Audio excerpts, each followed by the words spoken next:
Har kuni oynaga qaraganingizda dog', pigmentatsiyani ko'rib ko'nglingiz xira bo'lyaptimi? Endi bunga yechim bor. Buning uchun bizga kerak bo'ladi aptekadan oddiy askarbinka, ya'ni askarbin ampulasi va aloy ampulasi. Bitta dona askarbinka, bitta dona aloy. Ikkalasi ham suyuq bo'ladi, qizlar, e'tibor beringlar.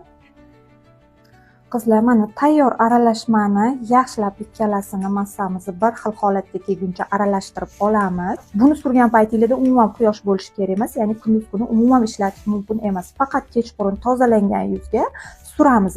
Bu mana bunaqa suyuq massa bo'ladi, ko'rganinglardek 5 minutdan keyin quriydi. Yana bir marta surasizlar, xuddi shu harakatlarda takrorlab surasizlar. Yana 5 minutdan keyin yana bir marta, ya'ni 3 marotaba har 5 minutda takrorlab surasizlar. Maskamiz 15 daqiqa yuzimizda turadi va oldin iliq, keyin sovuq suvda yuvib tashlaymiz.